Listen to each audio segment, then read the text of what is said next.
In this video, we're going to talk about elementary row operations. All right, this is dealing with matrices and how we manipulate rows and reduce a matrix in order to solve for the variable, if possible. There are three elementary row operations. You can interchange two rows. So row I can be interchanged with row J. You can multiply a row by a non-zero constant k, where k belongs to the set of real numbers. So what I mean by that is I can multiply a row by a constant and get, now this is my notation, you can get a new row I. So a constant times row I will give you a new row I. If you add a constant multiple of one row to another row, so I have a multiple of one row, so I have a constant times row I, and I add it to another row, call it row J, I'm going to form a new row J. Now if they're both constants multiplying row I and row J, then it's dealer choice which one is your new row. But normally the way it works is if you have a constant times one row added to another row with no change to it, you get a new row that didn't have a constant multiplied against it. That is an elementary row operation. We're going to perform the indicated row operations on this given matrix A. Always start each example on the original matrix given. So for A, B, C, and D, we're always going to come back to the original. So I want to, in this case, switch row 1 with row 2. That's all I want to do is interchange row 1 and row 2. Understanding this is row 1, this is row 2, and that's row 3. So row 1 and row 2 are going to change place. Alright, so this is now -2, 1, -3, 7. 3, -4, -1, 8. Row 3 did not change, so row 3 remains the same. Nothing happened to it. We didn't touch it. So that's interchanging two rows. The next thing I want to do for example B is I want to take 3 times row 1 and give me a new row 1. And again, we're using the original matrix A again, so we're going to start over. 3 times row 1 gives us a new row 1. Now, row 1 was 3, -4, -1, and 8. I want 3 times row 1. That means that I'm going to take 3 times 3, -4, -1, and 8. I'm not going to put the line in there because my line's already put in the matrix. 3 times row 1 will give me 9, -12, -3, and 24. This is my new row 1 when I multiplied through by 3. So I have 9, -12, -3, 24. Row 1 is the only one I changed. Row 2 and row 3 will remain the same. So row 2 is here, and row 3 is this. That's all I wanted you to do. Going to example C, again we're starting over using matrix A from the very beginning. We're going to take 1/2 of row 2 to give me a new row 2. And row 2 just so happened to be -2, 1, -3, 7. And what I want to do is take 1/2 of row 2. So I'm going to take 1/2 times -2, 1, -3, and 7. When I do, I will get -1, 1/2, -3/2, and 7/2. I am fine with impropers. Don't use a mixed number. It gets hairy when you do that. So row 2 is the only one that changed. So I have -1, 1/2, -3/2, 7/2. Row 1 and row 3 didn't change. Row 3 is -5, 6, 2, negative 3. Row 1 is 3, negative 4, negative 1, and 8.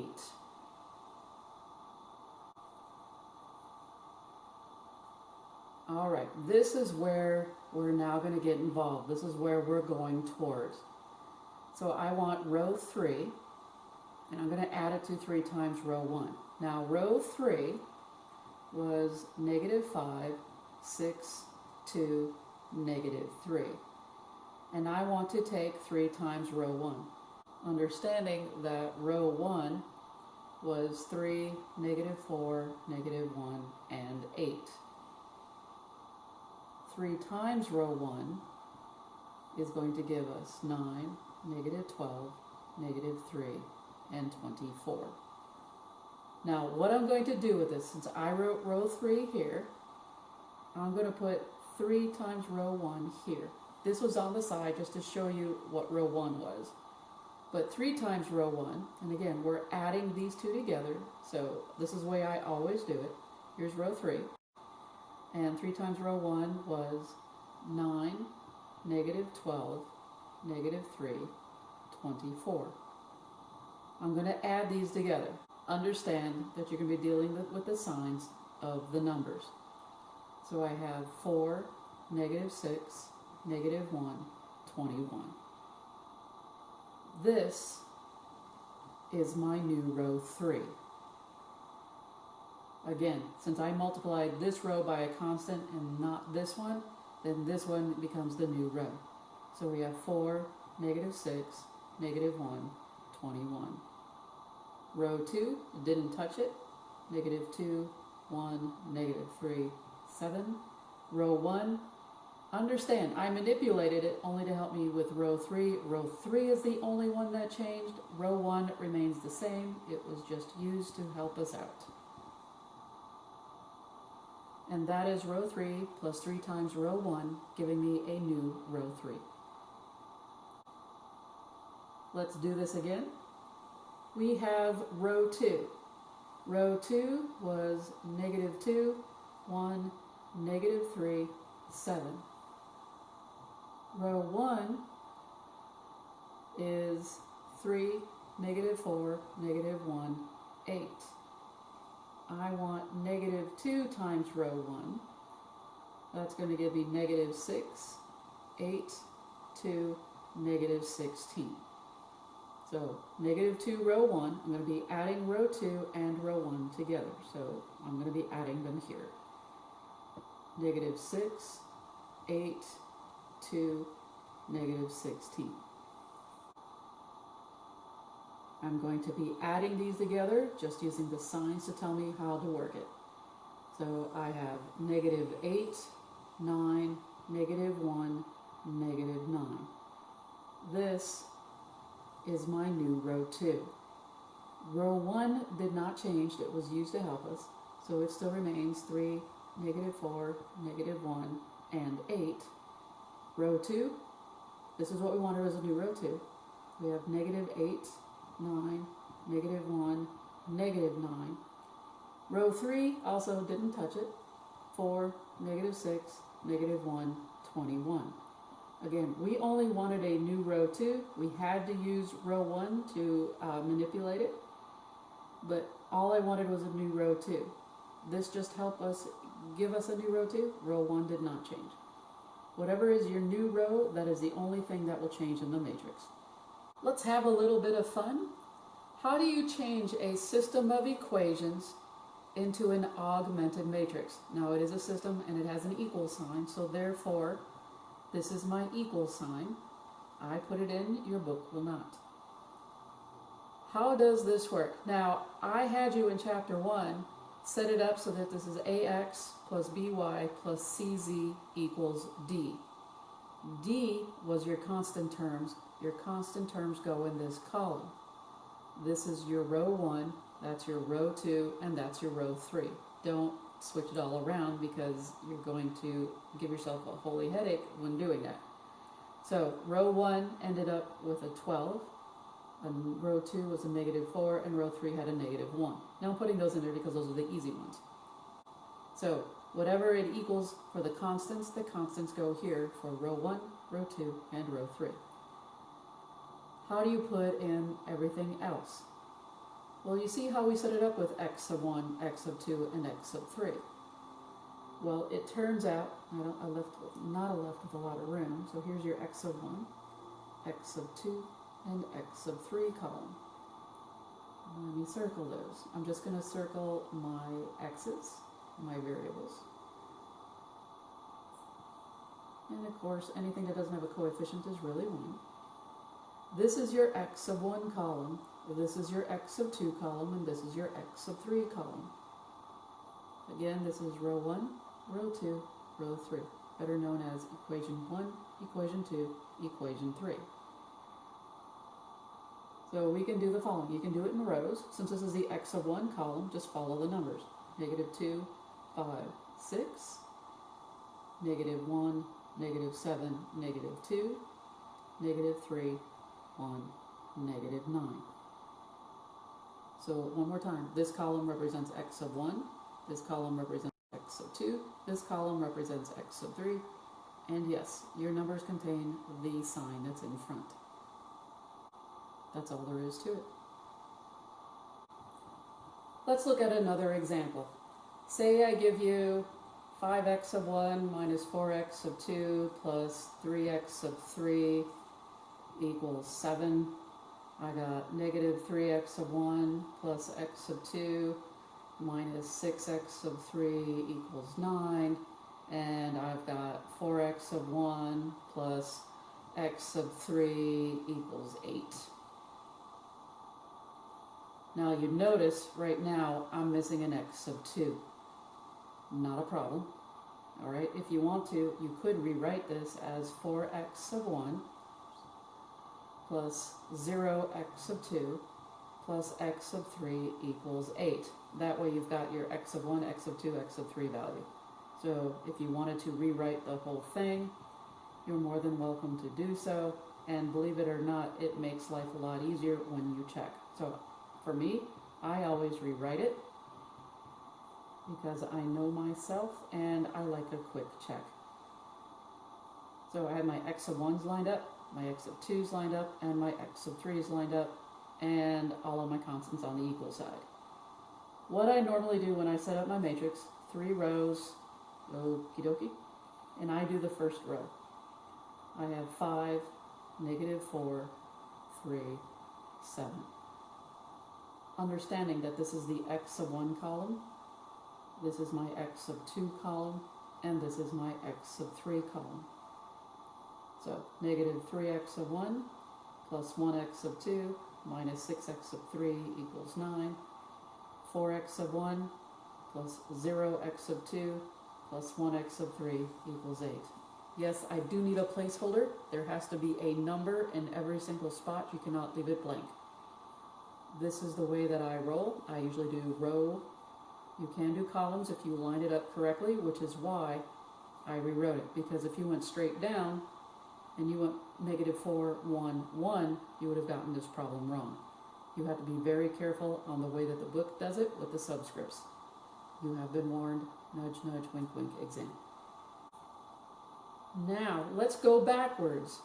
Given this matrix, can you find the linear system of equations? All right, so now they didn't tell you that this was x sub 1, x sub 2, x sub 3. You can write it as x, y, z. That is totally up to you. I don't really care how you write it. So again, row 1 is equation 1, row 2 is equation 2, row 3 is equation 3. This is 6x sub 1 plus 5x sub 2 minus 4x sub 3 equals 1. Again, this is your equal sign. I have -2x sub 1 plus 1x sub 2 plus 4x sub 3 equals 5. -1x sub 1 plus 3x sub 2 plus 9x sub 3 equals -7. Now, a lot of students ask me, do I need to put the 1 there? No, you don't, but watch how quick it is. 6, -2, 1, 5, 1, 3, -4, 4, 9. I didn't have to worry about if I didn't have this 1 here. Let's say this 1 wasn't there. This would stop me in my tracks a little bit. So by putting this 1 right here, it actually saves me time. 6, negative 2, negative 1, 5, 1, 3, negative 4, 4, 9, 1, 5, negative 7, boom. So these I would have stalled a little bit, maybe added a second or two to actually double checking my problem. That's the reason why I write the ones there. It's a quick and easy check. You can do whatever you want. It's understood that that is a 1 if it's not there. But you do need the minus there.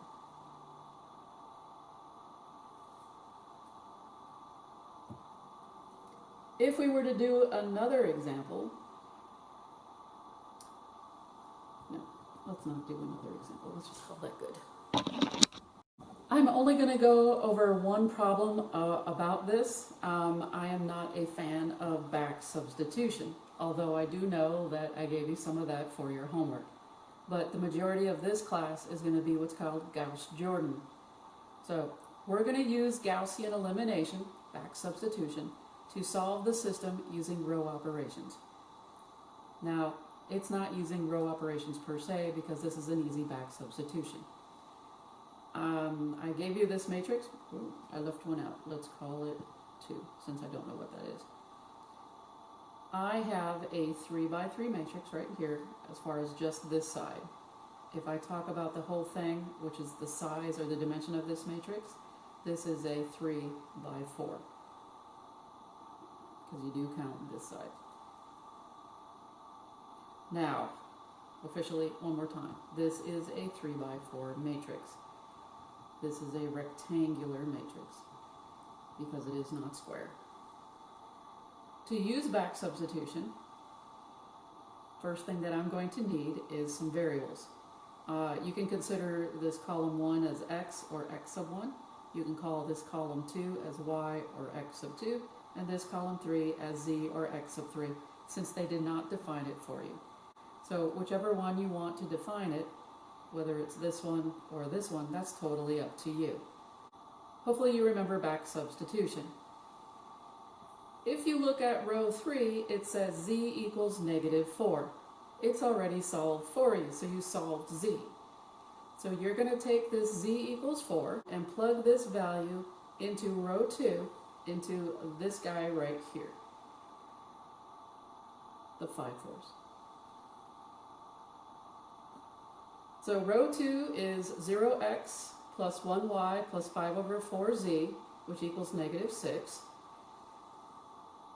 And we have 1y, because I got rid of this x, 1y plus 5 over 4 times z. And we said z was, oh, it's a negative 4. That would be nice.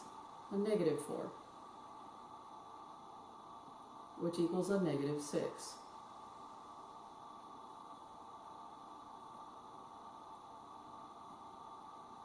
We now have y plus a negative 5 equals a negative 6. Solving for y, I get y is equal to negative 1. So here is my y value. I have a z value.